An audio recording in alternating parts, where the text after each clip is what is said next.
Dun dun. That's the ESPN thing, right?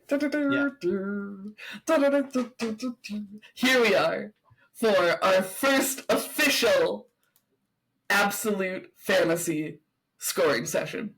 Jay and I have read all 3 number 1s from the Absolute universe from DC. That's Absolute Wonder Woman, Absolute Batman, and Absolute Superman. And we are here today in the most chaotic order possible. Let me start with the second book and then go back to the first book before landing on the third book. I do what I do just to fuck with you. I know. You did it clearly in a way that was difficult with the way I was holding it. Yes. And not because Absolute Wonder Woman is always on my mind.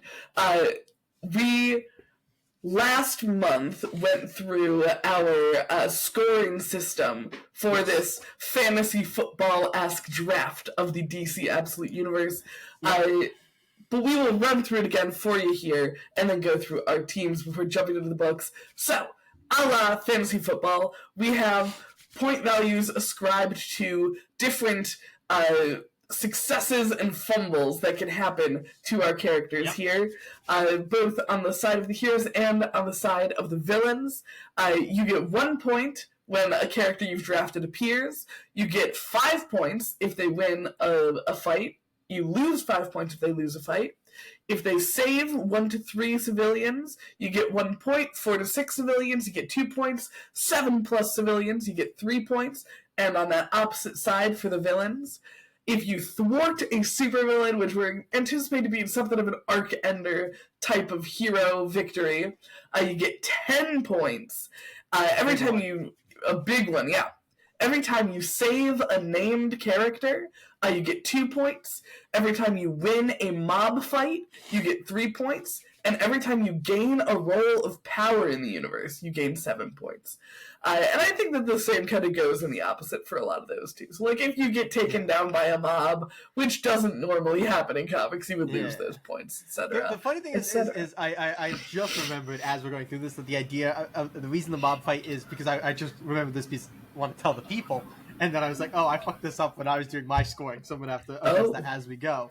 Is the reason, if you're wondering why is mob fight worth less than a normal fight, it's because it's additive. Like, you'll still get the fight win, and then you'll also get the mob fight one. I also forgot about that. Yeah, and I was just, as I was doing, I'm like, why are we giving them less points for this? And I thought it's because, like, right now you're meant to blow through a mob. Yeah, but the idea was that it would be additive when we were discussing the scoring.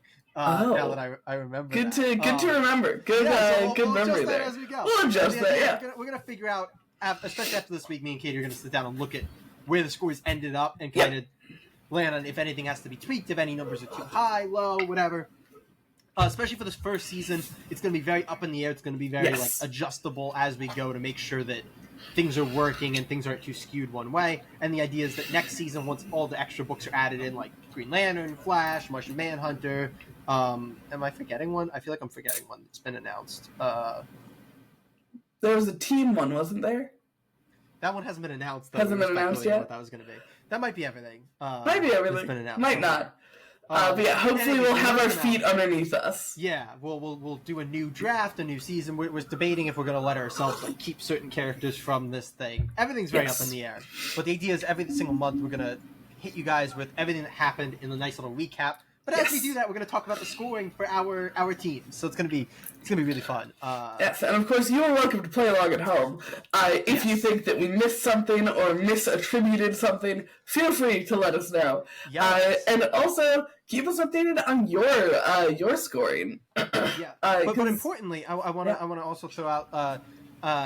Importantly, we don't play, just like normal fantasy leagues, we do not play every single character that we have drafted. There is a bench. So every single week we're going to be playing one named hero, which is like the title of a book type character.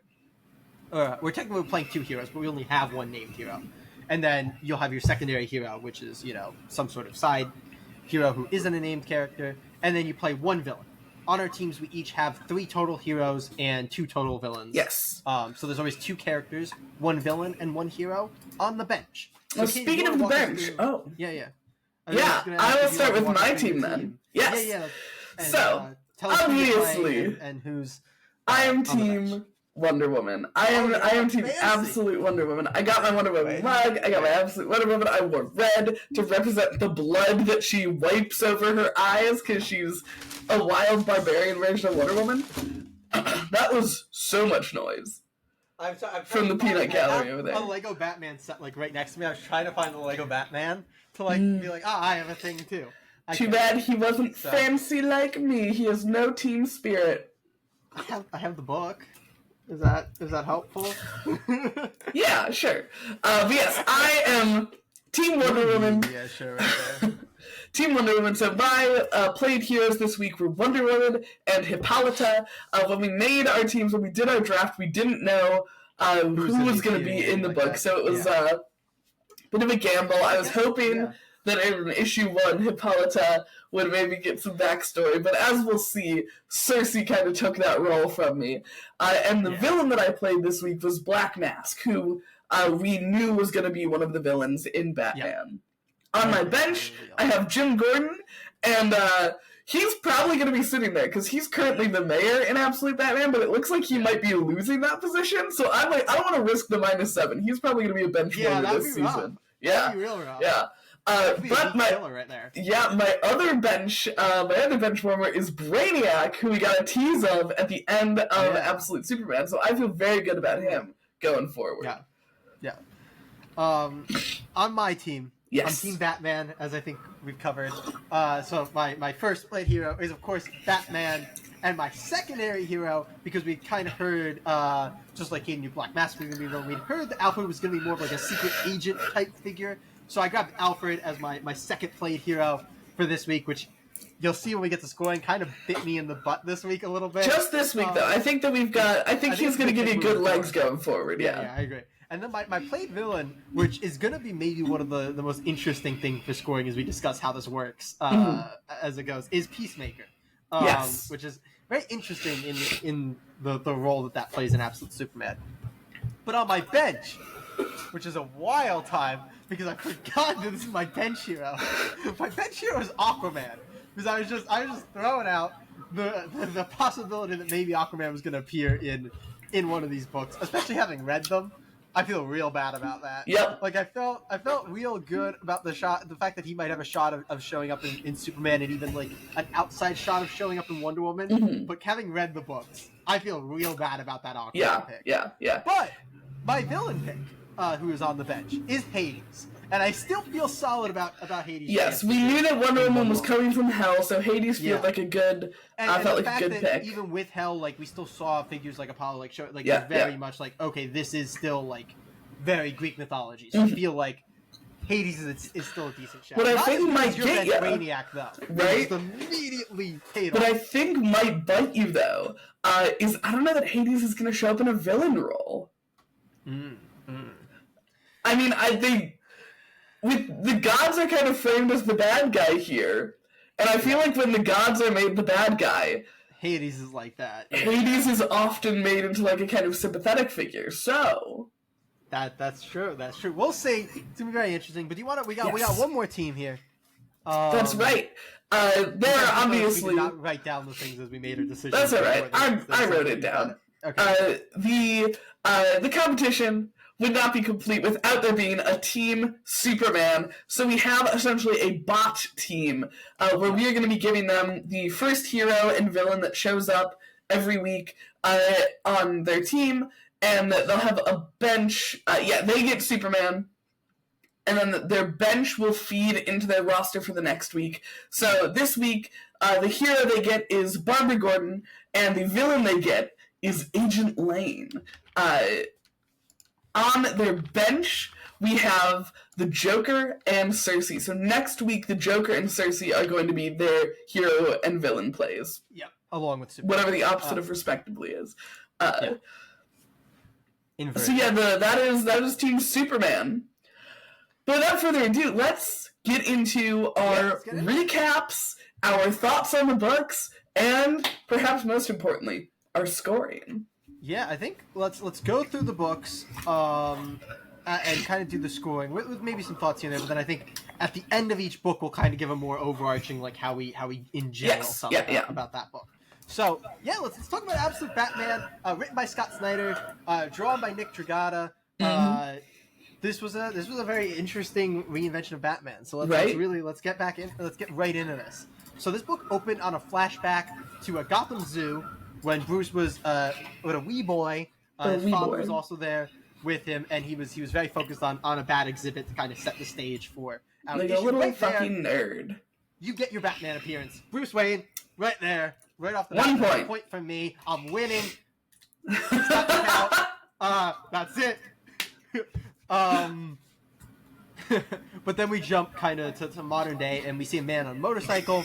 In captions, he's describing Gotham and how it's changed, talking about like where's its heart gone, and he's talking about how Gotham won't like him now that he's back. It's very much a setup for it to kind of be Batman. Yeah. And he takes off his helmet, and it's Alfred Pennyworth. Pennyworth with a wild design. Like it's J.K. Simmons, isn't it? Like he looks like kind of like that. He looks a lot like J.K. Simmons, but he does have hair.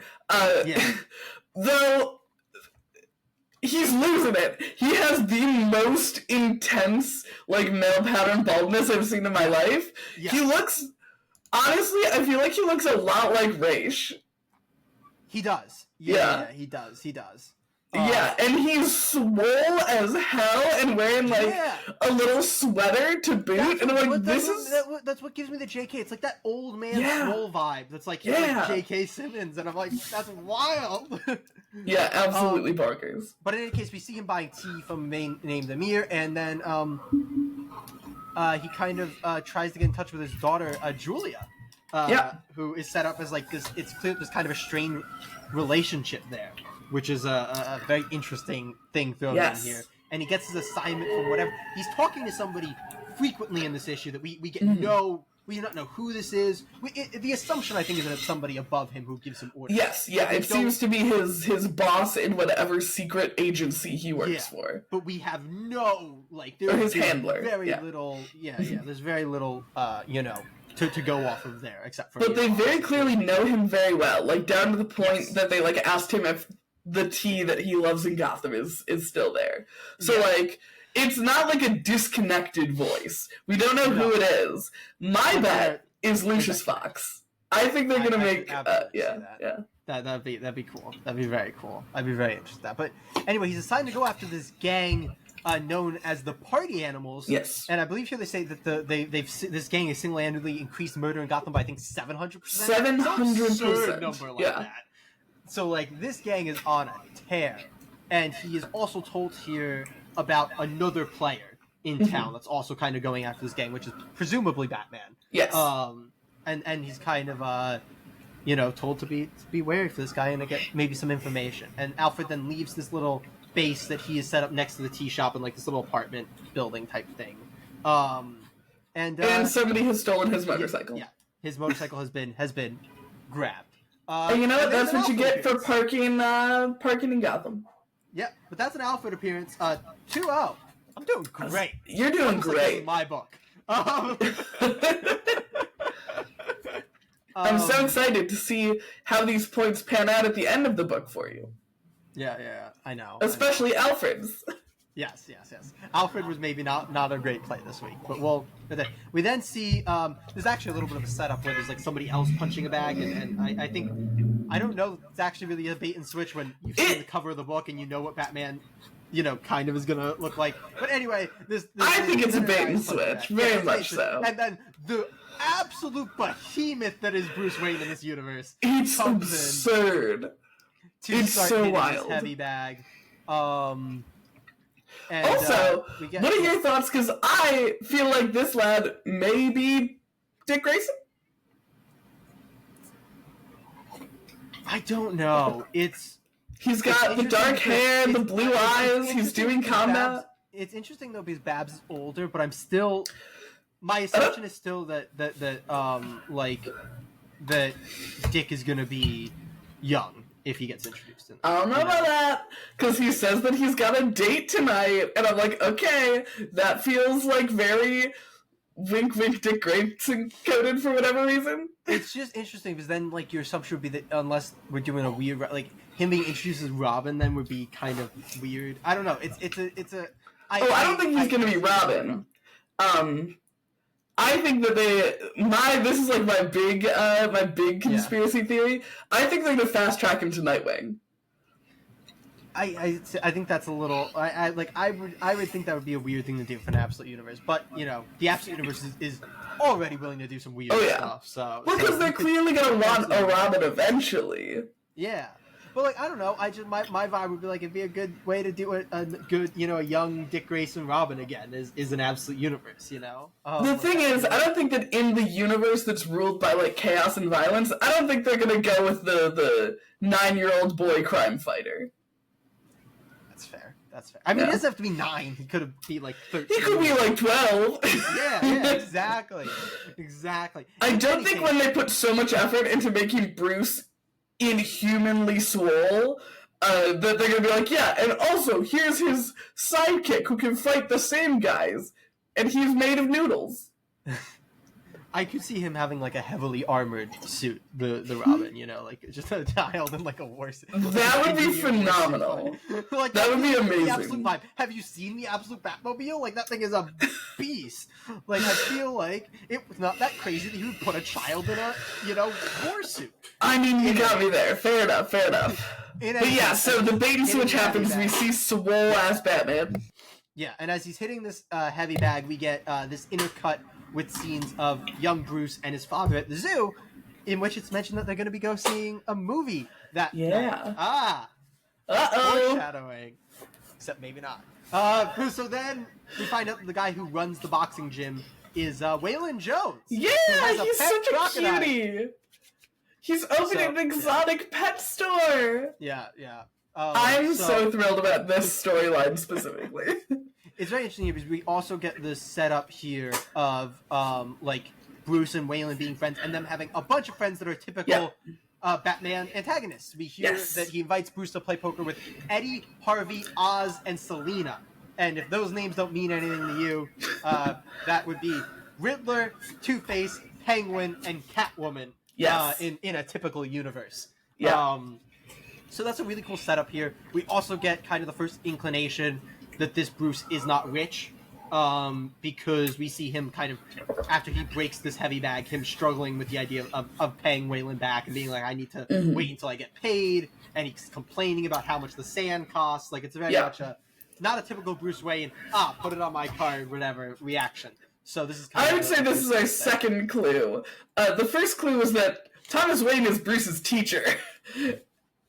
I don't know that a Gotham City public school teacher would be rocking Wayne Manor. I was thinking more of the modern day Bruce, of the present day adult Bruce Wayne is not rich because the way he's acting. It's very fair. No, the setup in the past definitely does not make it seem like his parents are these rich, but also Waylon Jones' appearance, nobody has him, but that would have been nobody has him. And we're not sure what direction he's going, which is why we didn't give him to the bot. Yeah, that was our thought.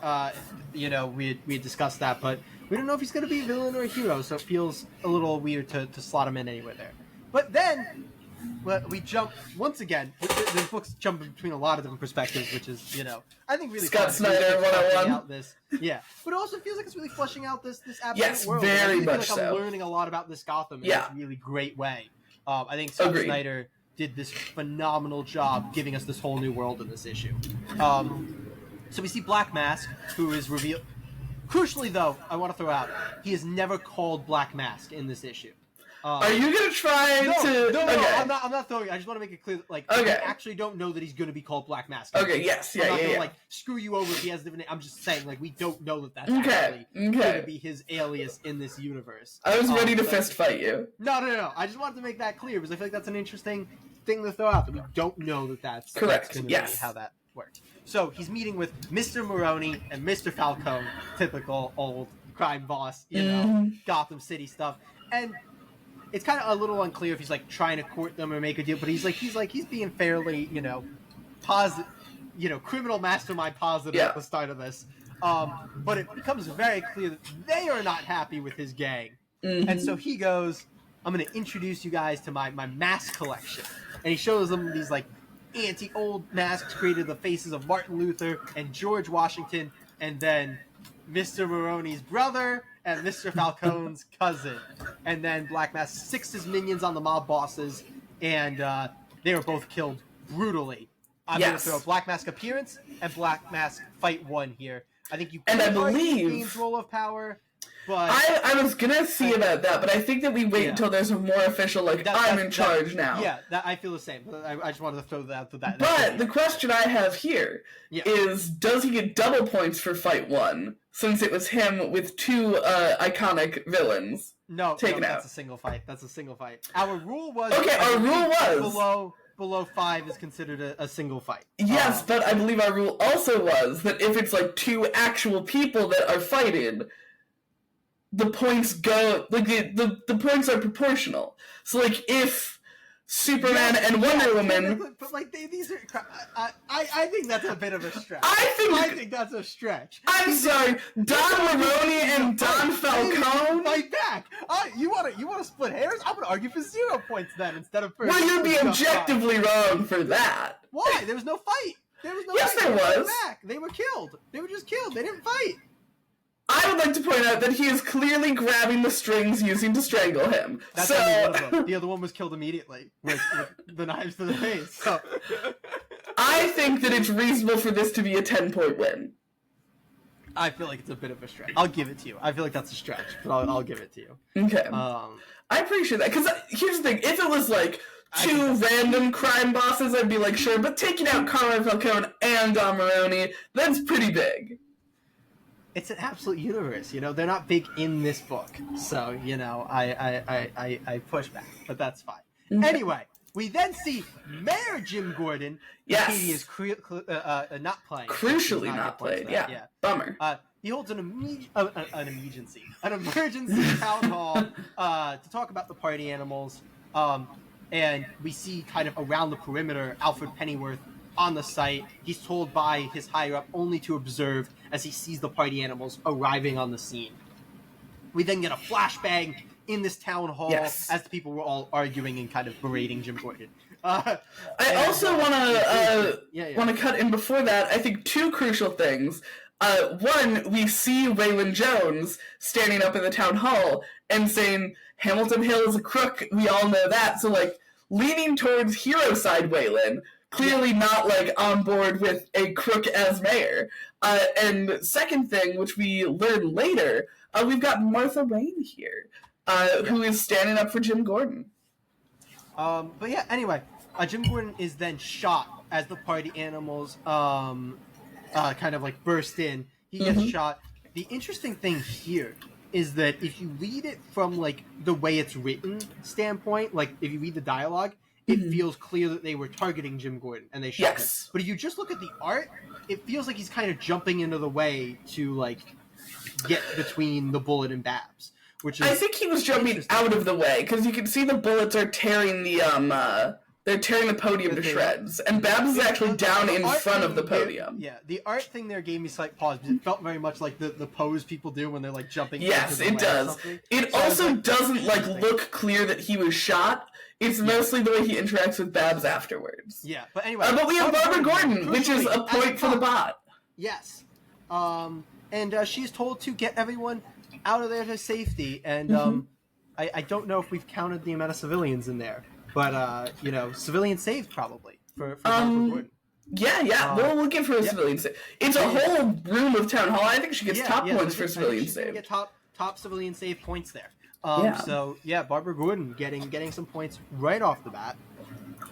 But anyway, this is when we finally get Wide Batman engaging.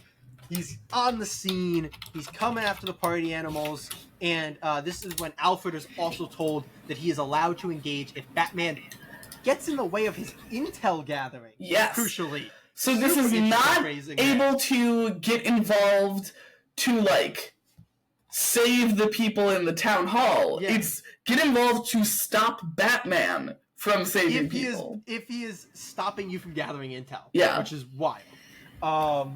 Anyway, Batman then goes on a rampage, taking down a mob of Black Mask party animals. So I think we're getting a mob fight. Huge mob fight win, yeah. That's a huge mob fight. That's 5 plus 3. That's a full 8. That's gonna be a full 8 right there. He then ends the fight by chopping off the hand of the most jacked party animal after this man told him that he had killed more people with that hand than Batman could count. And Batman tells him that some hospitals might be able to reattach it if he leaves right away. And the party animals flee. They have all the numbers, but they are done. They are running for the hills.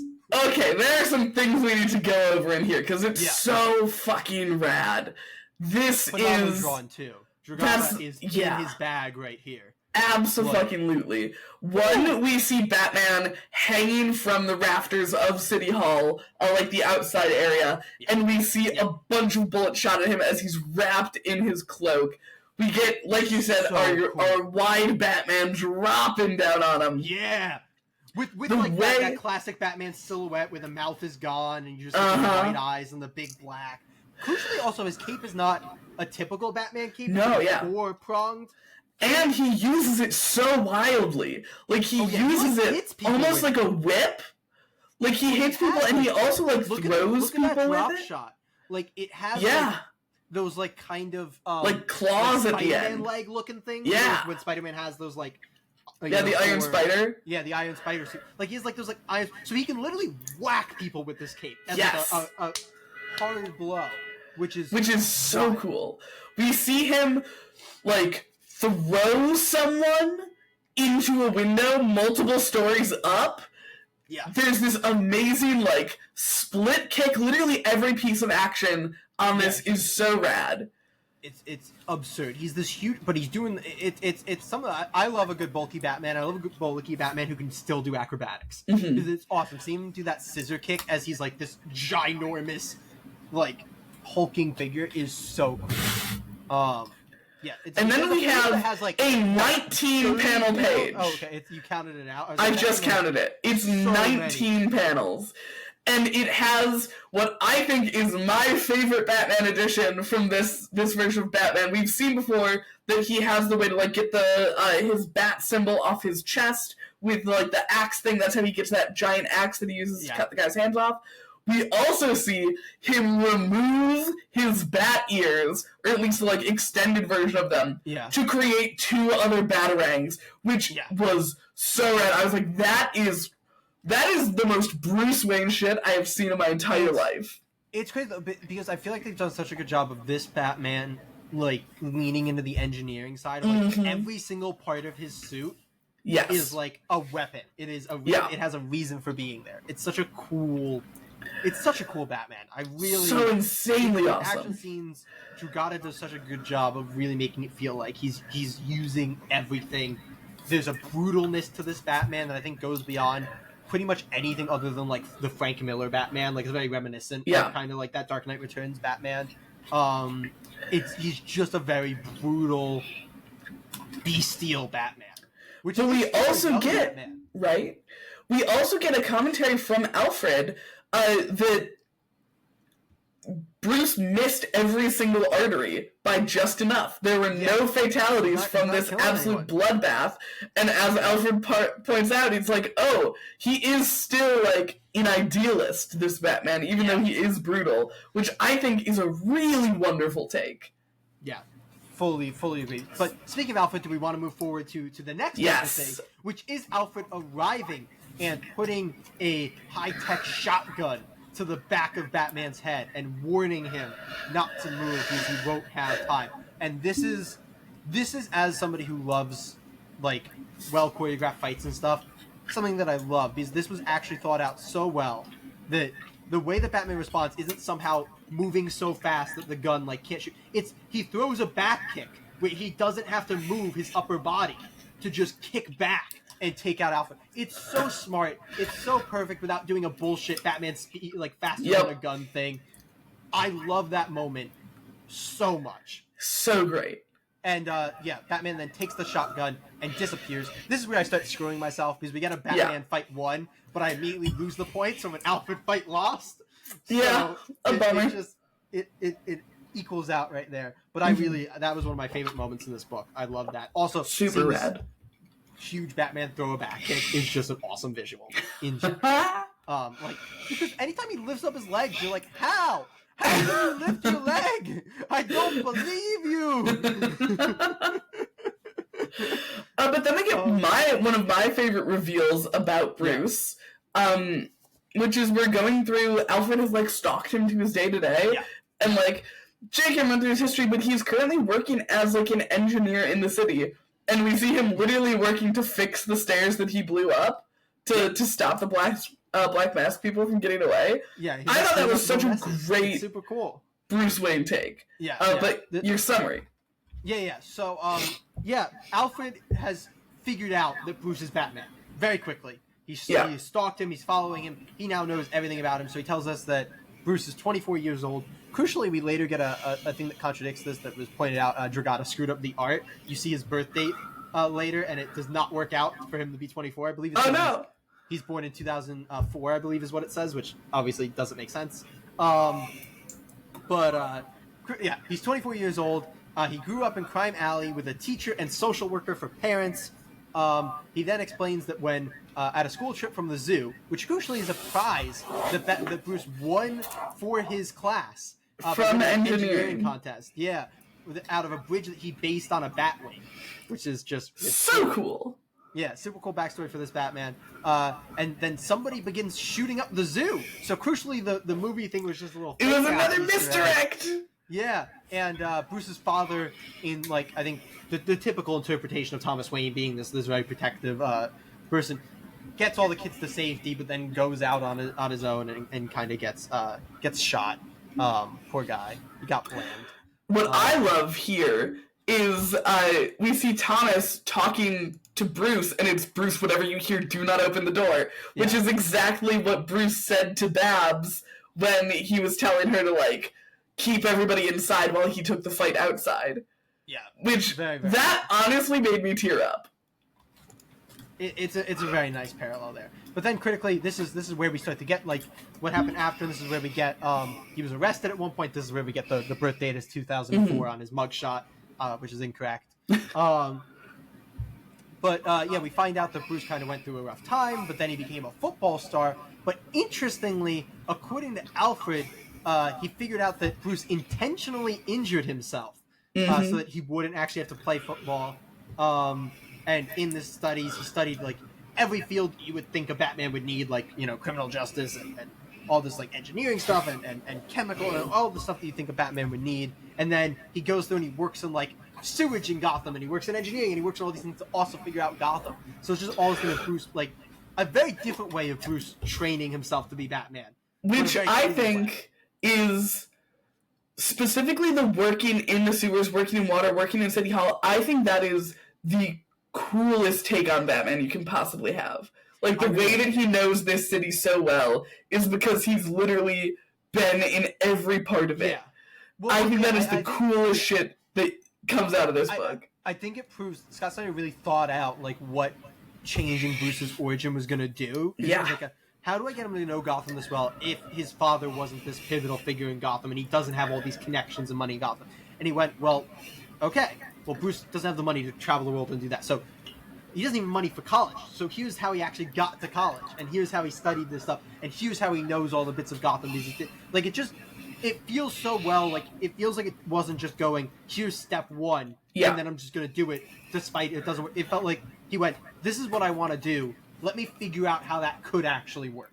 And it's wild because I feel like this is literally a better justified way of Batman knowing Gotham than a classic Batman origin. Like, this is just so fucking cool. Say more so. I think it's equal. I think classic Batman makes sense and works really well. I think that this is like a very different way of knowing Gotham, and I think it's super rad. But yeah, anyway, this all leads to Alfred also telling us that Bruce's mother is still alive. Yes, she never died. So Bruce still has his mother. Alfred followed Bruce to meeting his mother. And he kind of here we get kind of our first real endearment to Alfred as he kind of states, Bruce is just a kid. I'm not gonna kill him, especially in front of his mother. I think it's only in front of his mother. It's interesting because I'll talk in a second when we get to we'll jump after to this. there, yeah. because it does. The next scene is interesting because it doesn't feel like Alfred is still going for the. I think he's at least less enticed to kill Batman very fair. Point. But it is clearly he's not going to do it in front of his mother. Yeah. And then crucially, at the same time, he gets a text from his daughter saying never to contact him again, which is just like, oh, Alfred, you're having a rough go of things, man. Yeah, he do be. Yeah, let's go into kind of our final sequence. There's also an epilogue that we get, but the final sequence is Batman with a rad shot to start of skyscrapers in Gotham emerging out from above the clouds. They're like four massive towers above the cloud line of Gotham, which I thought was so cool. And like they're crucially like scaffolding, like they're not fully built yet. And we find out that Bruce, which implies he does not have like a set bat cave or anything. Like he is currently working out of the scaffolding at the top of one of these buildings. Like it makes it feel like this Bruce is very much like on the move and changing and adjusting, which is really cool. And Alfred has approached. He has gotten here, and he tells. And this is where I think it's crucial that like it feels here like Alfred isn't necessarily there to like he does have a gun, but like the fact that he's telling Batman he's closing him down instead of that's fair. That's fair. Like just going for a shot or something. I don't know. It felt like he was at the very least. I felt like he wanted to give Batman a chance to just say I'll stop before. That's super valid. Like, I'm fully on your side now. Yeah.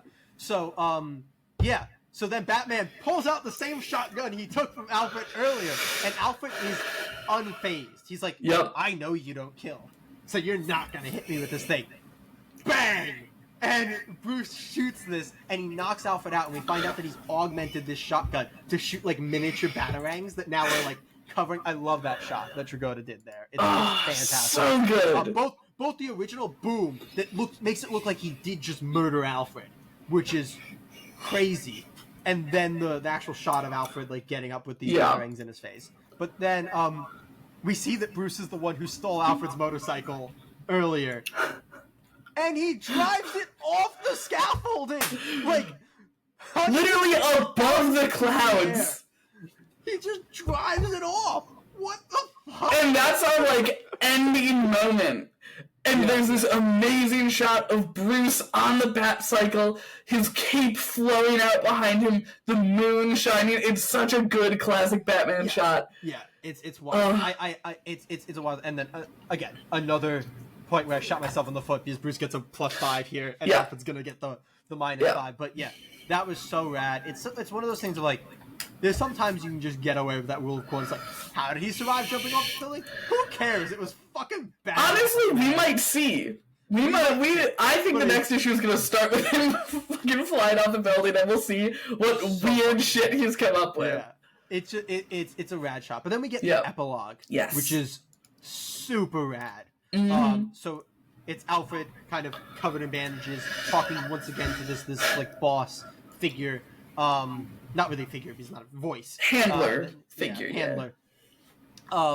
And he's told that his old target was lost in the Philippines. And then this handler kind of, very exposition-y, but, necessary, we need it.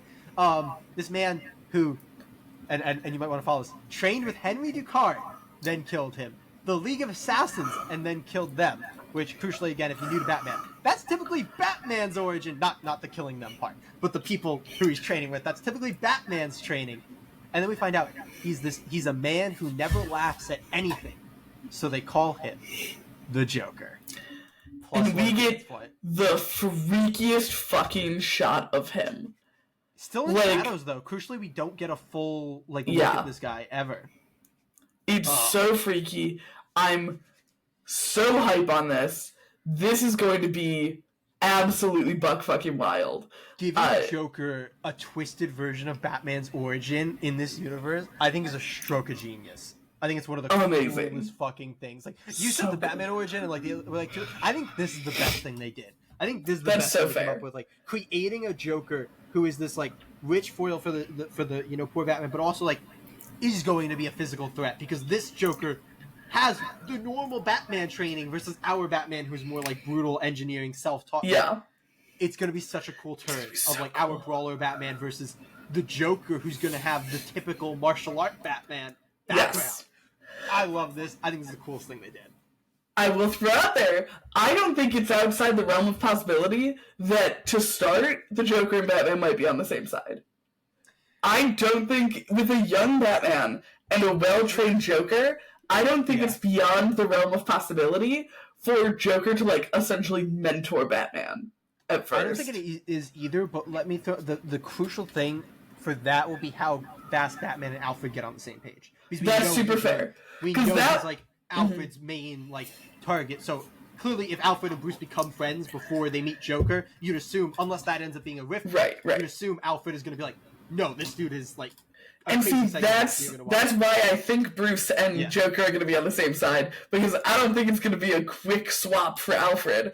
I think it's going to be Alfred learning through having to target Bruce that his, like, worldview needs to be shattered. And then I think Bruce and Alfred will team up against the Joker, but I am so psyched to see where this is going. I'm interested to get your full thought. I thought this was rad. I love this issue so good. So much. Amazing. Just Scott Snyder at his best with the world building and the caption. Like, this was the issue that I thought really built up its world the best out of these three. Yes, I feel absolutely. Like I know this Gotham and these characters really well, and I'm so hyped on them. And really it's got such a cast. Angle on all of them. Yeah, I really liked. Like, there was everything here. One still really felt like the characters. It didn't feel like, you know, subversion for subversion's sake, where it's like, that's not how Batman is. Like, what are you doing? That's Batman in name only, or that's Alfred in name only. Like, this still feels like Alfred, even though it's a, you know, secret agent Alfred. And Jim Gordon, despite being, you know, the mayor, still feels like Jim. Like, it just feels like logical points for everybody, and I really, really dug it for that reason. And, me too. I feel like Black Mask and the Party Animals were built up as a really cool initial. Super rad. I think that it does everything you want out of a Batman book. Yeah. While feeling so completely fresh and new. Fully agree. Which is what I think the Absolute Universe is built to feel like. And it's no wonder that Scott Snyder, the architect of the Absolute Universe, was able to fully nail that. And absolutely and also, I don't know that I've ever engaged with Dragata's art before, but I think he's a rad as hell artist. Like, I think this fits this book so well. All of the action is phenomenal, and he knows how to balance a page really well. Like, there's the 19-panel page.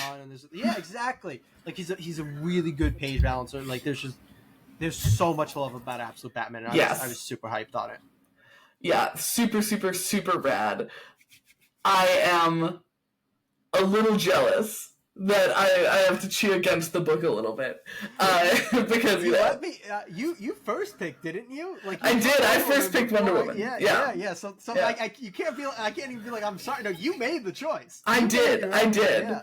It was a hard choice. Let's talk about Wonder Woman. Yes, because I'm excited. I am also excited. By the way, I do think it has the best color out of the three. Agreed. But I also, if you've been listening to our podcast for a while, you probably heard me talk about Chicken Devil. You probably heard me talk about Snakes. I am such a loser for Hayden Sherman's art. They are phenomenal. But to look at the points from Absolute Batman. Oh yeah, dude, I was not counting anything up through that, so I hope you added everything. I did. So it looks like our scoring characters. We have Batman, who's on Jay's team. Got plus 19 from that issue. I felt like that's what Batman was going to do. You know, get those wins. So the mob fight 8, appearance puts us at 9, and then the 2 fights 1 against Alfred go 19, right? Yes, yeah. And then Alfred comes in with a negative 9. Yeah. Lost appearance. That's rough. Would have been better off not playing him and playing somebody who didn't show up. For Alfred, we just did Alfred. For Black Mask, we have 1 for his appearance, and since you're so generous, 10 for killing Maroni and Falcone, so that's plus 11. And then Barbara Gordon gets 1 for her appearance, and we're giving her the civilian save from keeping everyone inside. So that is going to be a plus 3, so she gets plus 4. Yeah. Yes. So that's you at 11 right now. Me at 11, right? You at 10. 10. And the bot at 4. At 4. Yeah. Okay. It's a tight fight after the first one. Sure, fuck it is. Which is honestly rad as hell. Yeah. I mean, it was my book, so the fact that I'm down after it is not a great sign. it sucks Batman did not cross paths with Black Mask, and I don't know negatives there. Yeah, but Black Mask got to be just kind of scary on the sidelines. Yeah. I mean, I think we talked about the fact that villains were probably going to be much more like oriented toward positives in the early weeks, exactly. In the back half weeks. So, yeah. Katie, hit us with Absolute Wonder Woman. Tell us the creative team and then get into the... Yes, so Absolute Wonder Woman is written by Kelly Thompson and drawn by Hayden Sherman, fave of the pod, at least half of the pod. We open in Gateway City, where there's a weird upside-down pyramid-shaped object in the sky. News stations are covering it, trying to figure out what it is, and the police are evacuating the area. Then red demonic figures come flying out of the object and pouring into the city, where we see Absolute Wonder Woman coming on in, riding on a skeletal Pegasus, and she starts taking out the demons. That is a point for appearance, and that is a mob fight 1, so I'm going to adjust mine because I forgot. You got the full 8 on that, The full 8 on that. Right yeah, she comes in immediately with that mob fight 1. Those demons were rad as hell, and also the skeletal Pegasus is super rad. I'm so excited because the skeletal Pegasus seems to be an established character for her, an established relationship, and so certainly is going to be. That's their take on that's a normal Wonder Woman character, Pegasus, right? That's what her current invisible jet was. Yes, jet, weirdly. Yeah, these little freaky demons are so cool. She looks so rad coming in with her full helmet, with her billowing fur, and her, little knightly plume. Oh my god. And she's got a fucking buster sword. It's not really a knight helmet. It's like it's a little bit of a centurion helmet, yeah. Yeah, exactly. Yeah. Roman centurion is exactly what it is. Yes. Also, the page layouts on these, first 4 pages by Hayden Sherman are just gorgeous, amazing, super rad. Yeah, we see her taking out these demons.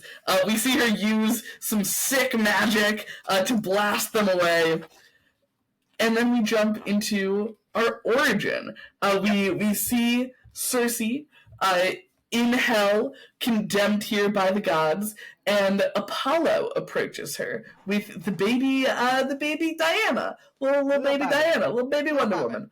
Yeah. She was taken from the Amazons as a punishment for their crimes against the gods, while the rest of the Amazons are serving Zeus before being imprisoned for eternity. Apollo has brought the baby here to live out her life as long as it may be in hell. He also crucially... go ahead, yeah? I just want to say, this was one of the weirdest things to me, and not in a bad weird way, just in a fun weird way of me, because I think it's kind of intentional, Zeus being a bit of an idiot in the way that he handles things. What is the it feels like the vibe here is this is supposed to be a little bit better for Wonder Woman. What's the difference? They're in prison for eternity, ideally probably in another form of hell or something, and she's in prison for eternity in hell. So how is she the last of the Amazons in the last life? They're all in the afterlife eternally.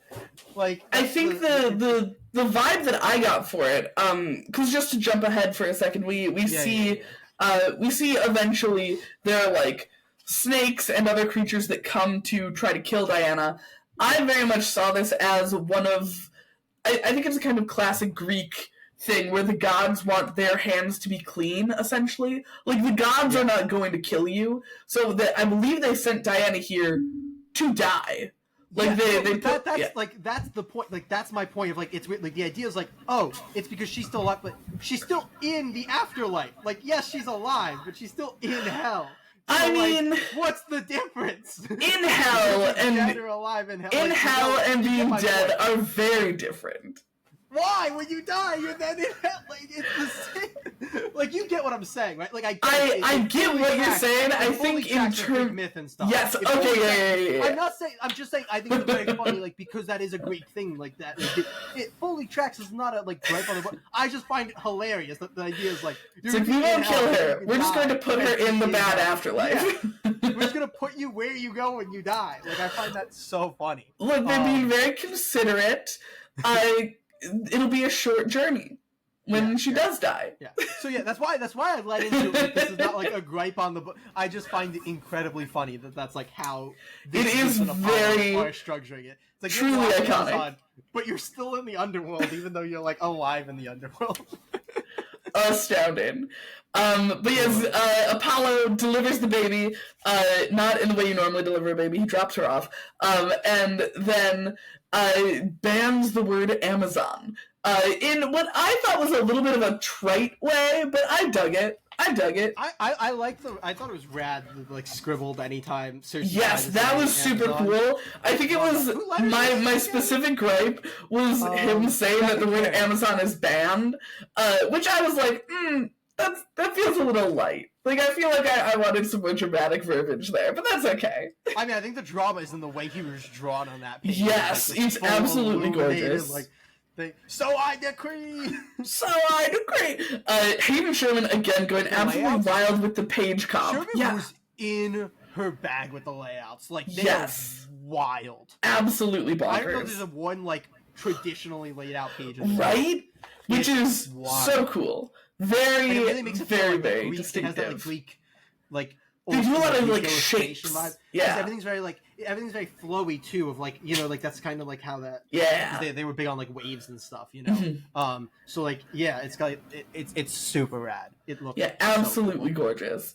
But Cersei, being Cersei, does not want to care for a baby. Because, you know, she's a villain. She's like, this baby can just die. Why not? Yeah. Which, like, you know, this baby was forced upon her. I love the image of her holding, almost Achilles-esque, just holding Diana by her little foot and dangling her. Like, Cersei, please, that's not how you hold a baby. But that's what fine. What is this thing? Disgusting. Like holding a stinky sock. But she takes no interest in the baby. But Diana impresses her. A snake, probably sent by the gods. It's a red glowing snake. So, yes, yeah. In a very Herculean way, slithers up, and by that I mean literally akin to Hercules, not just a huge effort. Slithers up to Diana. Diana grabs it and, crucially, yeets it away. Yeets it away. Very crucial. Like on the page. It says yeet. It says yeet. Which is my favorite thing. It reminds me of in the Marvel series Exterminators, which revolves around like some of the girlies from the X-Men fighting vampires. Jubilee at one point calls one of the vampires like a pee-pee boy, and I'm like, what the fuck? This is what I look for in comic books. This brings me such joy. I appreciate this even more though. It's not in dialogue. Nobody has to do stupid. Yes, fair enough. Hey, Jubilee would call someone a pee-pee boy. That's Jubilee as hell. Becca Carey in her bag with the lettering too. Yes, this whole team did. But yes, so the baby is no, not the baby. The snake is yoked. The baby does the yeeting, and Cersei is suddenly like, you're kind of wild, huh? So she raises Diana and starts to talk very sweetly about how, like, the way that you fall in love with a baby is to raise it. Some of my favorite lines. Really freaking cool. So emotional. Yeah. Especially coming from Cersei. Like, Jesus fucking Christ. The way they built up the, like, mothership connection with Cersei for Diana was phenomenal. Both so in, good. Like, a written sense of like the way that these captions from Cersei work, but also in like just the montage panels. It's gorgeous because it's 3 spreads of the like same setup where we have across both pages these 4 long panels that show their home on this island. And we see these little glimpses in Diana's childhood as she grows from a kid to a young adult. And it's so astounding to read. And it comes back at the very end and is super rad. Yeah. But after we see her grow into a young adult, we jump back to the present where Wonder Woman is speaking to a soldier telling him that the civilians need to be evacuated within a mile because the demons aren't dead, and they're only harbingers of what's to come. She tells him to bring an army as she stands down a massive red demon monster called Harbinger Prime. I love the way that looks. Right? It's so rad. Like, it's your typical hero, like I want to say anime, like low shot, yeah. It's that like sketchy anime character like in the foreground from the back with the monster over them. Like it's real rad. And the way it looks with her goddamn Buster Sword. Like, I was such a Final Fantasy VII goon, so every time she uses the Buster Sword, I'm just like, this is the coolest thing I've seen in my life. It's super rad. Yeah, so she stands down this monster, they start to brawl, and then she gets blasted by a huge energy burst. Jay, I know this is a point of conflict, about whether or not this counts as a loss. Yeah, I think especially if we're considering like a few other things that we've done before, like if we're giving Black Mask 2 wins for just like knocking out 2 people, I think this has to be considered a loss there. What I will say, she gets knocked out. I don't think she gets knocked out. She gets knocked out. It's a scene change. It's a flashback. The scene ends there though. Like that's the end of that scene as we cut to the flashback. She's knocked out. She's that's a loss. That's a loss right there. What I will say she has been beaten. I feel strongly that this is not a loss, but I will change my Black Mask win to 5 points. So you get the same. It's the same. I'll take it. It's the same pointage. Yeah. But I feel strongly this is not a loss. I feel like my main thing, the reason that I consider just to throw out why is one, because the scene ends there with her being knocked out, and two, crucially, because she doesn't actually get back in the fight this issue. You know. What I will say is, I think that I would agree with you about the scene change if it seemed like time passed, but I think it's just like a momentary thing. Like, she's knocked back and gets back up with this, like, renewed sense of energy. Yeah, but the fight doesn't reignite in this issue, so I feel like if you're looking at this issue, she has lost the fight to this beast within this issue. You know, like, she was beaten as the last beat in their fight in this issue. Anyway, I'm gonna continue to disagree, but we've got our diplomacy happening. Yeah. That was my reasoning. Yes, as we said, we jump to another flashback, but it's Diana asking Circe about this word that she feels but does not know. We saw a glimpse of it in one of the previous scenes as well. Diana is scared to say the word because she doesn't know it. It's like a freaky thing to know something but not know what you know. And finally, Diana says the word Amazon, which the way this is intercut. Like, this is intercut between the past and the present, as she's essentially doing it in both because she's getting up in the present. This was a hell scene. I love this shit. I think I've talked ad nauseum on this podcast, the point that people are probably annoyed, how much I love parallel flashback and present storytelling. It's one of my absolute favorite things in fiction. And this is just done so well here. Like, this is why. Done phenomenally. Where you can have these big moments, both in the past and the present, at the same time. Like, I think that is what makes them feel so, like, worth it. They're so powerful. They lead up. It's like, oh my god, both there and there. And it's the same thing. And it's parallel. And I love it. Yes. It's the best sequence in this book. It's so fucking good. I might even call it the best sequence in the first issues of Absolute. Like, the fight sequence in Batman is really hard to beat, but this is so good. Because it gets that double emotion with the parallel storytelling. It's why you do it. Like, the way that Circe's character tracks through this issue is so beautifully done. Yeah. It's because, like, I talked about how I think Batman was the best world-building issue, but it's because Wonder Woman took a different angle. Yeah. Batman was all about building out the entire world in the first issue and, like, putting you in this world. This was all about, like, building up Wonder Woman.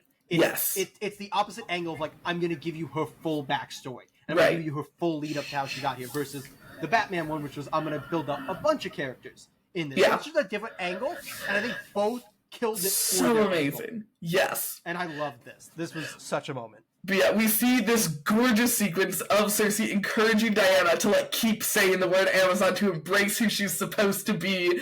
And, oh my gosh, I need to grab this specific line. Because Circe, at one point, is saying, like, the way that you prove your love is by letting your child go.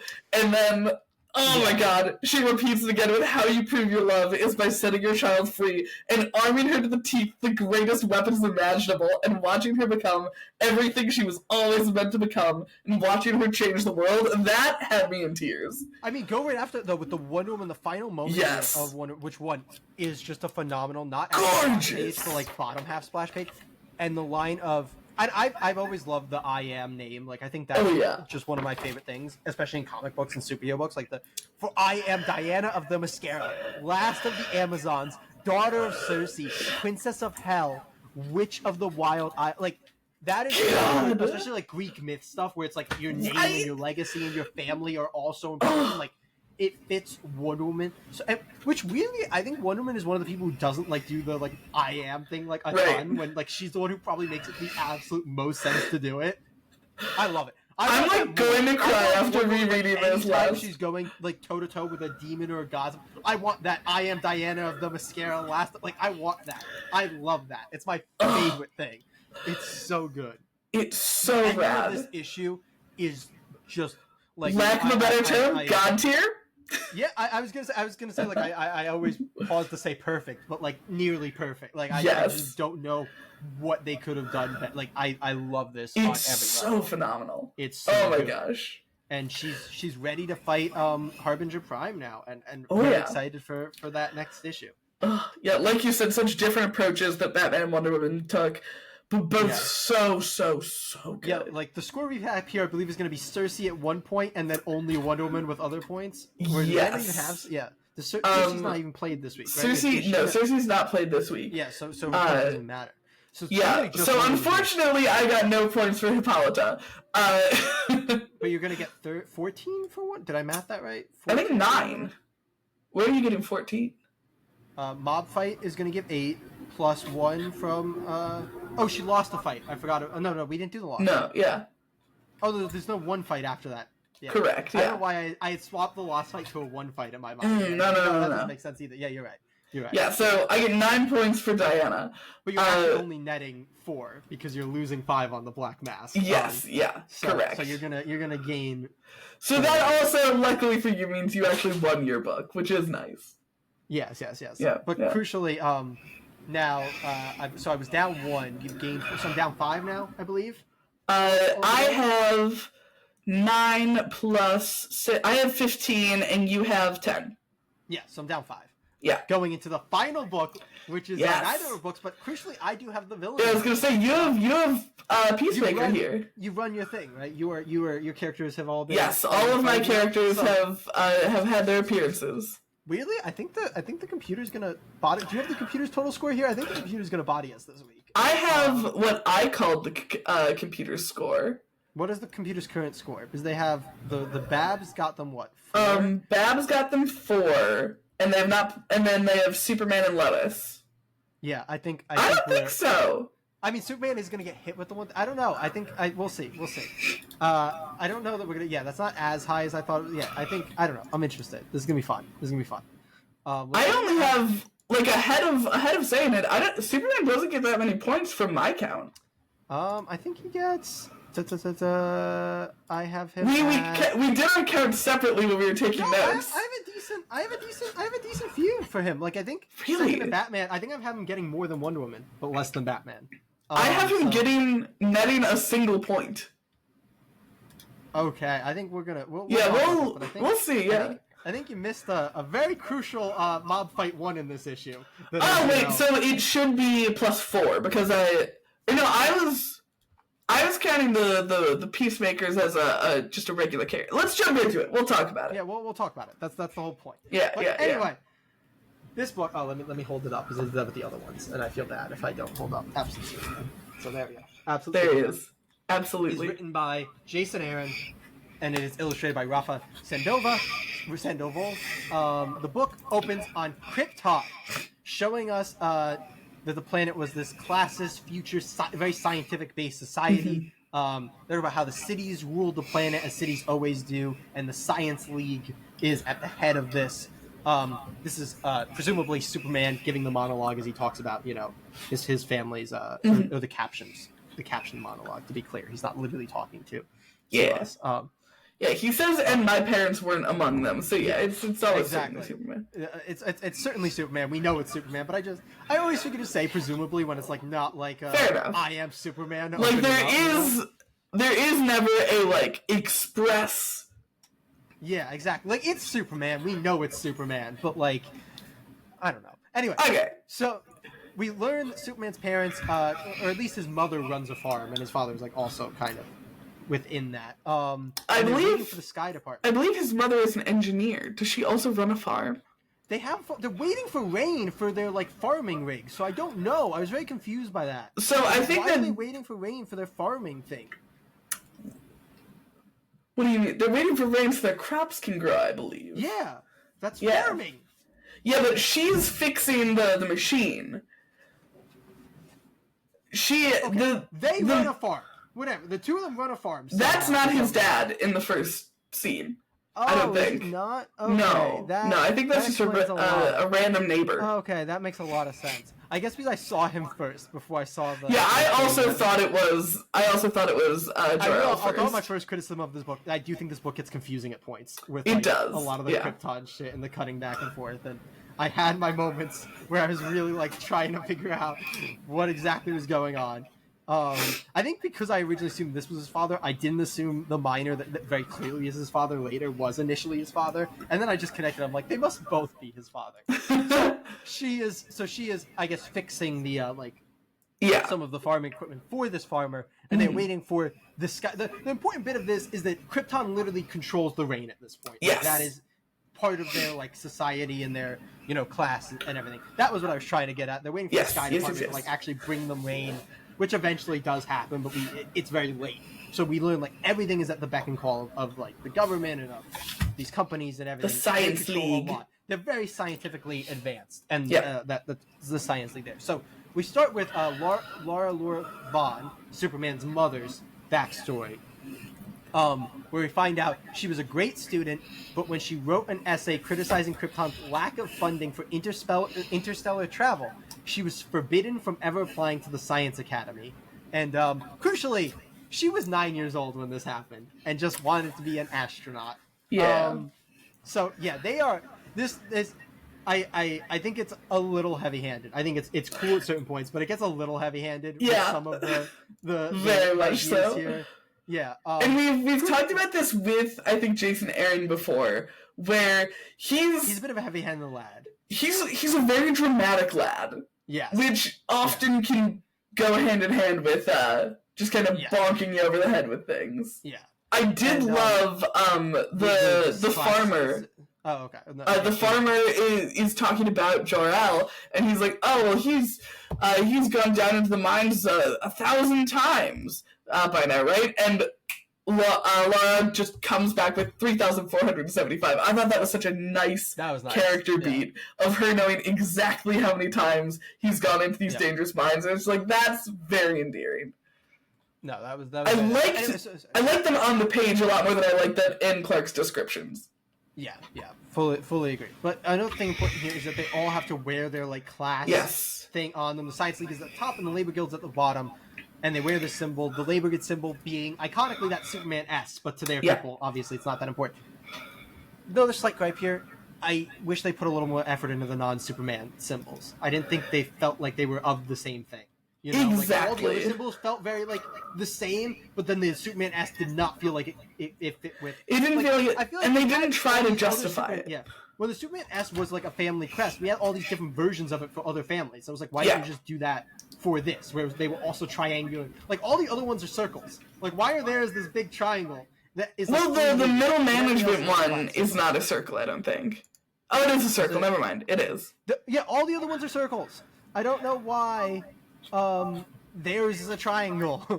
And I know that we obviously have an incredible bias having grown up in a society where that symbol means something, but it also just doesn't look like a laborer symbol, you know? Yeah. But even like that, the guy who's like initially his boss, like the other dude in the mines, like I feel like at least that symbol feels like it's of the same ilk as the S. Like the Science Guild have this like sun symbol that doesn't look like it was made as like part of the same set of things. Agreed. I just felt like that could have been slightly better. Yeah, you were telling me that the I like the idea of the Superman S as like the label. Like, I think that's a cool like way to do it. Where it's like, oh, my parents are proud to wear this, whereas everybody else is ashamed, so I'm gonna wear it. Like, I think that's a rad idea. Me too. From a visual perspective, you should have had like a way that made it feel more like it actually was that, and not your retro. This is one of those things where like I talked about how Nothing in Batman felt like they came up with the idea and then had to force it without coming to an organic way. This is one of those things where it felt like, oh, wouldn't it be cool if we changed it in this way? But they didn't really make it fully. Yeah, and I think that you were telling me before we started recording that the original artist on Absolute Superman did more of a Kingdom Come, like kind of bar across, which I think would have made a lot more sense as like a symbology thing. It also was, I believe, black, black Kingdom Come, which also maybe would have worked better for like a symbol thing, And I think the colors are fine to me, but the rough thing is it's really the sun thing just doesn't fit with like the color thing. Like, I guess because it doesn't have like a border of red compared to like the other ones, like the border is yellow, so it looks weird comparatively. Yeah, it's an interesting design. In any case, we go into the mine. It's just a slight thing that I want to talk about. Yeah, we see Jor-El working in the mine as an engineer, and he is very concerned about the mine's stability. He wants to shut it down and get them all out of there. But this higher class boss, he was the one wearing the other, circle symbol that we were just talking about. He is not happy. He's like, I see all these people on the surface. They're not working. What are you doing? They should be working. And as this is going on, we're also getting from Clark Jor-El's backstory in actually. I keep saying I changed my notes that I didn't write Clark anywhere because he's never called Clark in the book. That's fair. So that's fair. He's not. Make it clear we don't know. We know he's Kal-El and we know he's Superman, but I want to make crucially we don't know that he's for sure Clark. We don't know that he's adopted a human name yet. Like, that's why I'm just throwing that out here. No, I get that. That's a good call. But yeah, so Jor-El was set to graduate the Science Academy with like fantastic marks. This great scientist, and he was going to become a member of the ruling class. But at his graduation, he gave a speech about the Science League's environmental recklessness, and they were like, "Nah, you're done now. You don't get that." See, I think that one works better than Lar-El's. It's always like, because I think that one is on brand with like a kind of classic Superman thing of like the. I feel like the environmentalism angle plays into the history of Krypton a lot.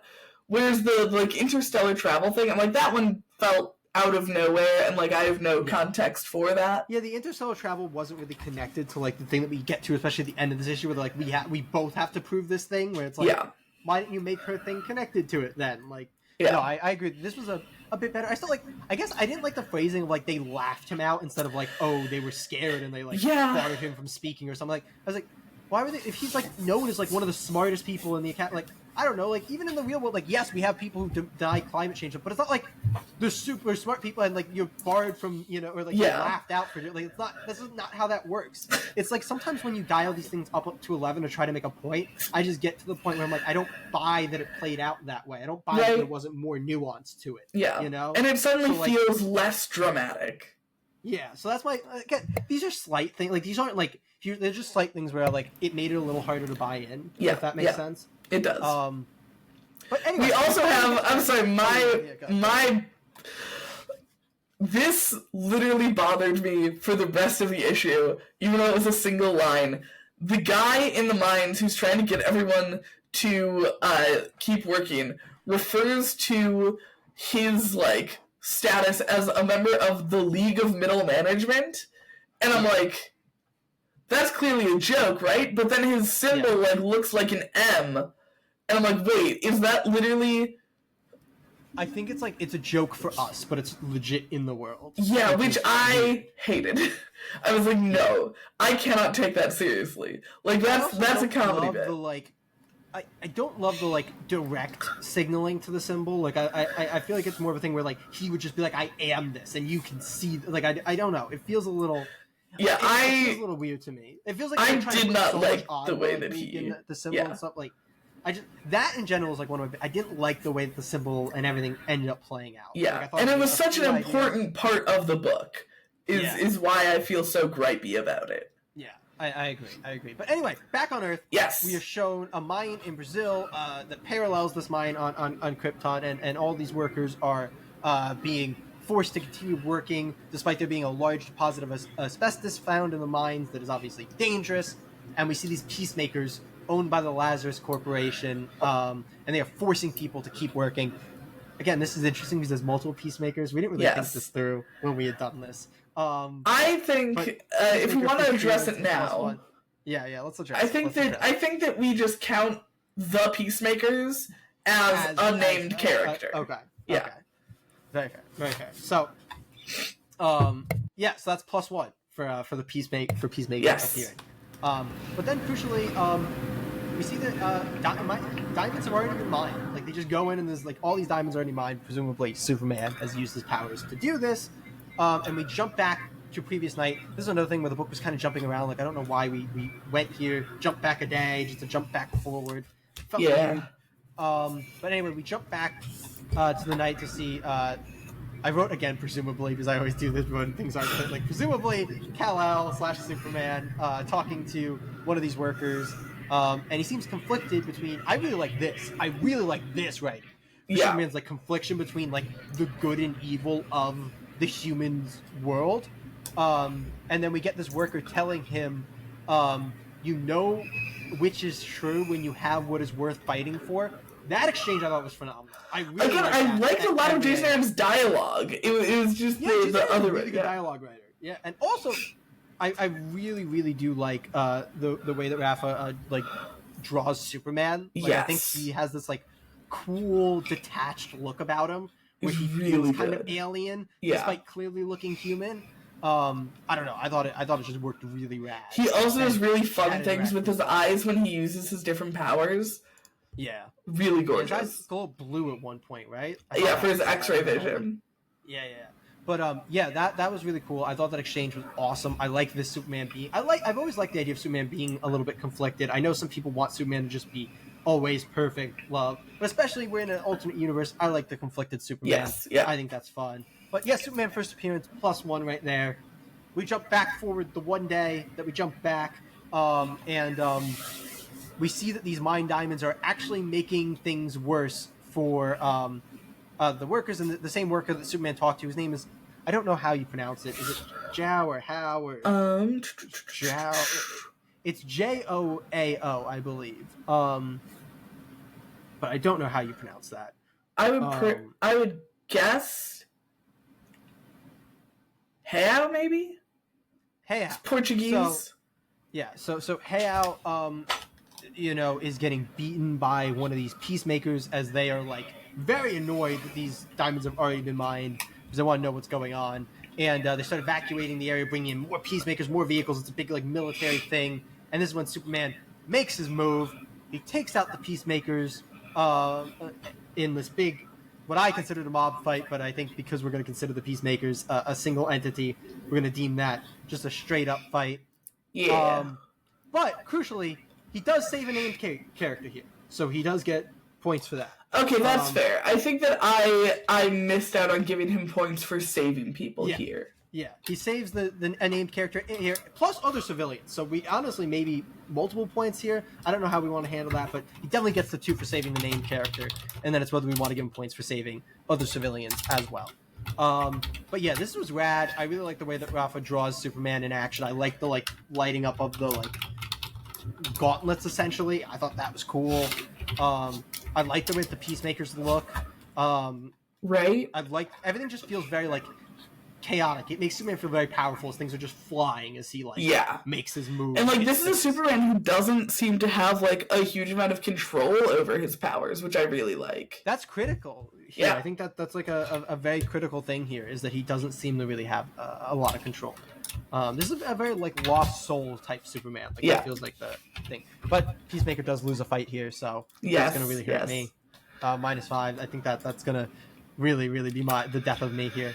But then we get some crucially some also the other thing here is once Superman has taken out the peacemakers, he tells the workers that they should find somebody who will take the diamonds and sell it to them. Yeah. So there's a nice little thing. I also, I think we glossed over. He seems to be talking to his suit. Yes, that was literally the next word that I'm about to be. Yes, he is talking to his suit, which is like telling him about his solar energy levels and warning him about whether he should fight stuff. And critically, this is where I said we don't know if he's named Clark, but the suit does call him Kal-El. Yes. So that is kind of where that comes from with that question. But yeah, in any case, we get to these Lazarus agents talking about Superman with one agent that will later be revealed to be Agent Lane, detailing how the suit seems to be some sort of living armor. It's talking with Superman, and the suit tries to talk Superman down at one point, which I think is very cool. Like, it's like, you should leave because some worlds, some worlds can't be saved, I believe, or something. Yeah, that's the lesson of Krypton, is that some worlds can't be saved, which I loved. Yeah, that was like, I get, there are some rad things in that, and I thought that was rad. And then we basically see Superman cuffed by the same agent before, Agent Lane, and a blaster is put to his head. And he's warned not to. I believe he's warned not to move. Right? Move and I fry your face, Superman. And that is the ending note of the main story before we get to an epilogue that's happens here. But that's Agent Lane appearance and Agent Lane fight 1, I believe. And that's fight 1, Superman fight lost right there. That's a -5. Man is cuffed and has a gun to his head. That's a full loss right there. Oh yeah. But yeah, the next kind of reveal there is we see kind of this stalking figure watching these computer screens in the Nevada desert, and he really seems to look like Brainiac. He's got them purple lights, he's got that green little suit, he's got, like, jarred cities all around him. Yep. And then we get back to Jor-El and Laura on Krypton. I was gonna say in space. Back in time in Krypton, on Krypton, after the mining is up. Jor-El's in rough shape, and he says he wants to be absolutely sure about what's happening before they warn the world. And this is the most crucial thing here. We see that Kal-El, as a young boy, like a grown young boy, like just a full-fledged child, existing as a boy on Krypton, showing us he was old enough to remember, which I think critically also probably lends itself to the fact that he's probably still just going by Kal-El, if that was like straight a name that like he that makes sense. He did so super rad. I like the idea of being like, let's do a Superman who remembers Krypton. I like that a whole lot. Yeah. We also hopped over one page in here that's just Kent Farm, dilapidated, owned by the Lazarus Corps. It's owned by the Lazarus Corps. Yeah. It looks like from that top shot, it looks to me like Kal-El did land here. Like, you can see like a big skid mark on the ground. So I'm a little worried, not for the in-universe characters, but for, like, Superman in his multiversal heart, that when he landed, he, like, killed the Kents. But it gives that vibe. Though, the thing is, the crash is, I believe, in the barn, and we do see the house as fine. So, like, I feel like if that was the full vibe, you just put it in the middle of the house. And that's very fair. Killed them. Regardless, they clearly don't live here anymore. It'd be interesting if, like, the vibe was he killed, Jonathan Kent as he was working in the barn, and so it's just Martha that raised him. That would be, because we don't know how he got from Krypton to Brazil. What that timeline is, what any of it is. No, but this is going to be Superman, I think, that's more attached to Krypton, a Superman who knows more about Krypton. I think that's rad. I really like a lot of the ideas here in the angle. Yes, I thought this issue was a little bit sporadic with all the places it was jumping. Yes. I think in kind of the way that Wonder Woman focused on Wonder Woman, that worked because it was focused on Wonder Woman by looking at her backstory. Whereas this doesn't feel like it's looking... Like, it feels like we fleshed out more of Lara and... Jor-El than we did Kal-El. My guess is that we're going full parallel storytelling for this series. So we're going to get Clark's life on Krypton. So this was the first chapter of it to go into the reveal that he's there. And I think we're going to get probably his Krypton life and his current life. That makes sense. Throughout, like, if not the whole series, throughout, like, the first couple arcs of the series. Which I think is a bad idea. But No, I agree with you. I think this weirdly, like where Batman shows its lane of like we're not going to go too close on Bruce and we're going to flesh out a bunch of people, and then Wonder Woman we're going to go super hyper on Wonder Woman and just flesh her out. I think this tried to do too much of both and got a little lost in that. But I thought Rafa Sandoval's art was rad. I really think it fits the tone fantastically. I like the fights. I like a lot of the ideas here. I like a lot of the dialogue. I like a lot of the actual writing of Superman. I really liked. But we don't get a lot of like the current exactly. Superman. Yeah, this definitely has me, I think, more excited for future issues than it did having me like in love with this issue. Yes, it was, I think, the weakest of the three in my opinion. Yeah, at least for the first issue. But are we ready to make note of our scores? Yeah, you got to tell me. I don't know. Okay. I'm gonna pull up the sweet. Share. Is that the vibe here? All right, you can see it. Yeah, I got a full screen now, so give me wonderful. A second. Okay, now I'm good. Now I can see it. All right, so we've got. I'm gonna just add another column on top here. We've got week 1. Oh wait, that won't work. That won't work. We're gonna have to figure out a way to do it. Week 1. Yeah. All right, so. Wonder Woman, Hippolyta, and Black Mask. And then you do a total, I think, right? So that we can have that. That works. Total. All right. So Wonder Woman. Cool. Do you have any points pulled up? No. Okay, sweet. I've got him. Yes. Yeah. All right, so Wonder Woman got 1 for her appearance and she got 8 for a mob fight. 9. Yeah. Yeah, so that's 9. So that's 9 total because we didn't count her a loss. Yeah. So she's at so that's 9 total for Wonder Woman, all the way over there. Yeah, all the way over there. As one would do. Hippolyta gets 0. And she didn't even appear. Yeah. It was a swing. My second hero got. That's fair. Black Mask got 6, right? Yeah, so 1 for his appearance and 1 for winning a fight against Maroni, and that's gonna put you at. It's gonna put me at 15. You got a positive villain week 1 right there. Very I nice, sure did, nice. And I do feel pretty good about this Jim Gordon Brainiac. Less so about Jim Gordon, but that's fine. I mean, you're probably gonna still put him in though versus Hippolyta, right? Who's not even showing up for next week. I don't know. I'm concerned that Jim. At the end of this video, you got to give the week 2 lineup. Yeah, you can see that I'm already setting it up here. Yeah, my concern. Go through the scores. My concern is that Jim is going to be a liability. That's fair. Fair. You might just take the 0 over the I might just take the 0. That's going to be my debate for next week. I don't know if it's going to be another negative week for Alfred. Like, do I just go and take the 0 over the negative for Alfred next week? I don't know. I don't know when he's going to turn positive. It's a tough gamble here. It is. All right. So Batman had a pretty good opening week. He did. He had a great week. 19. He had 1 for his appearance, 8 for a mob fight, and 2 wins against Alfred for a total of 19.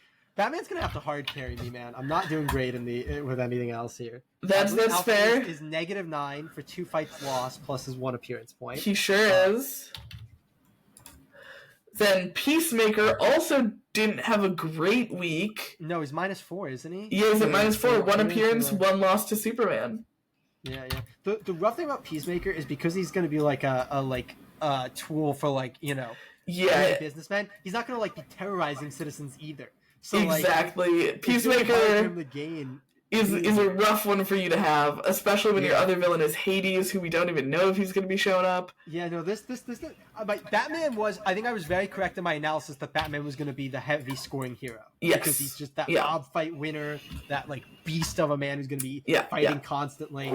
But the gambles I took of I don't want to take the same villain, like a Batman villain, because he's going to fight. Weirdly, my reason weirdly bit you in the ass would have applied better to my secondary hero because I thought that they would be working together. So my logic initially tracked, but it really ended up. It really came back for you. Let's hit the bot, and then we'll go in next week. So we'll go. All right. So the bot had Superman, Barbara Gordon, and Agent Lane. So Superman was sitting pretty with... The question is, how many civilian saves are we giving him in addition to the named character save, or are we just giving him... So I think he saved the whole village. So that's... But my concern is, did he save the whole village? Like, he was captured at the end. We know that he saved the one guy. He saved them from the immediate danger of the Peacemakers. I think if we're going to go into what the future things of characters are, I think that's going to start being issue. We got that's fair. the issue. That's fair. Okay, so he gets 1 for his appearance, 1 for beating the Peacemakers. I'm sorry, 5 for beating the Peacemakers. -5 for losing to Lois. +2 from saving Zhao. And +3 for saving a bunch of civilians. 6. So yes. He gets 6. Barbara Gordon also scored well this week. She landed at 4 for her. Yeah, she got an appearance and saved a bunch of civilians.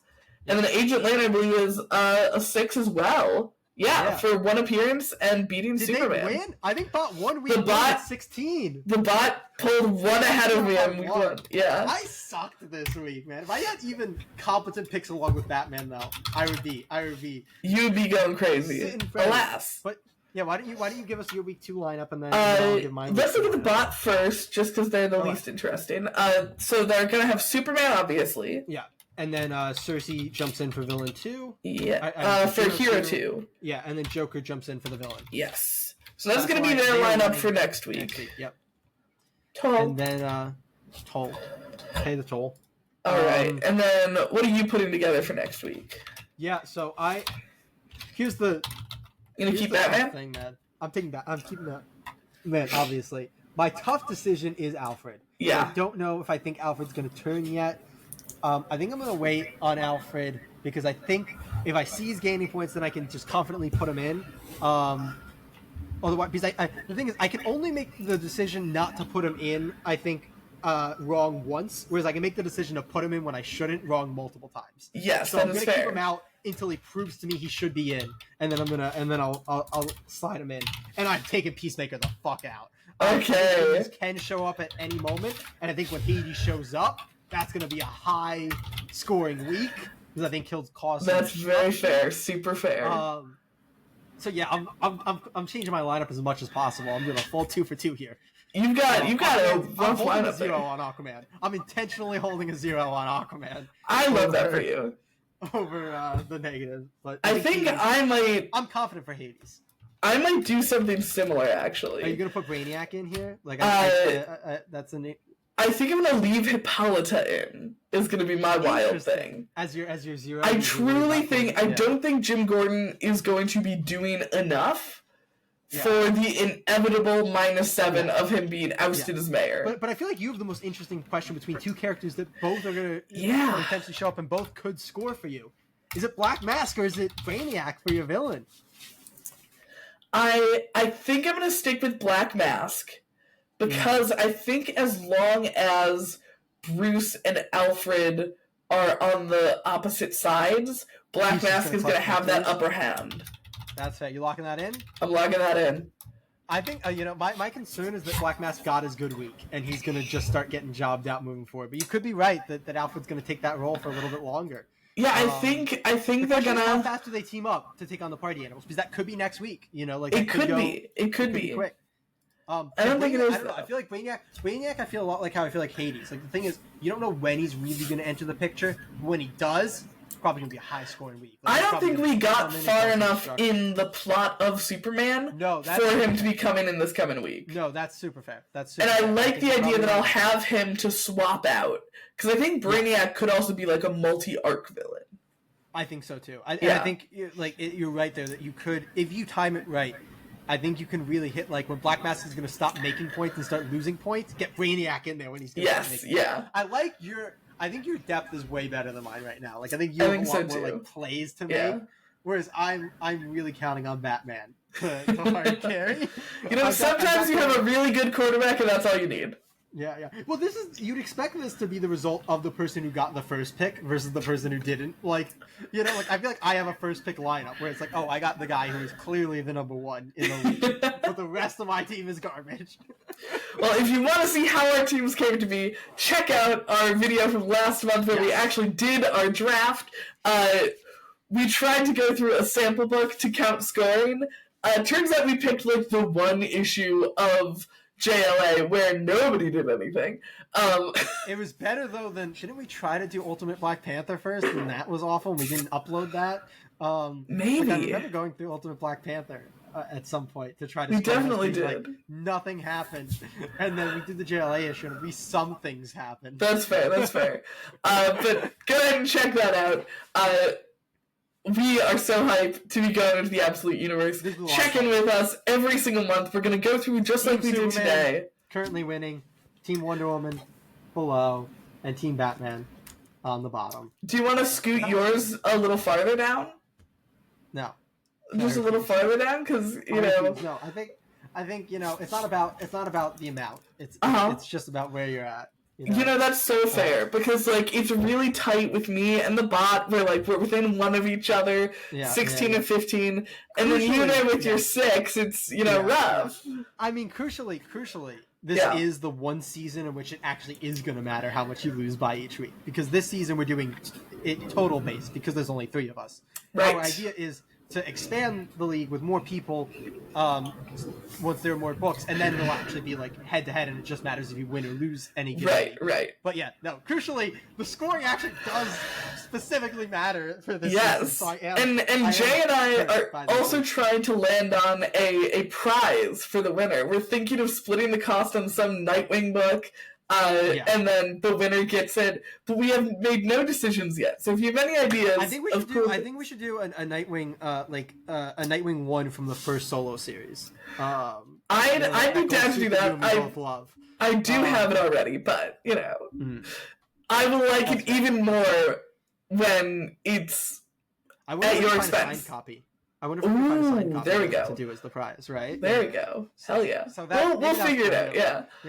I'm trying to think of something that isn't super expensive, but still something we both want. Because if we're like, oh, we'll do it. We both own first appearances of Nightwing. But if you did something like that, or a new Teen Titans 1 or 2, or anything like that. Again, we both own all of these things. But there he is. Those books are so expensive, that it's we're not going to do that for this. But we'll figure something out. It'll be super fun. More than anything, I think it's going to be the bragging rights. But I come from a bragging rights household, so I'll be thrilled with that. We'll pay for comic book creators are not on Cameo, but we'll pay for a cameo from Scott Snyder degrading the loser. Oh my god! I bet he'd do. Actually, specifically Scott Snyder. If I win, degrading you, but if you win, Kelly Thompson or. Oh my gosh, that's. I do love that. Idea. We'll figure something out. All right. Well, that's gonna do it for us, Comic Geeks. Yes. We'll see you next week.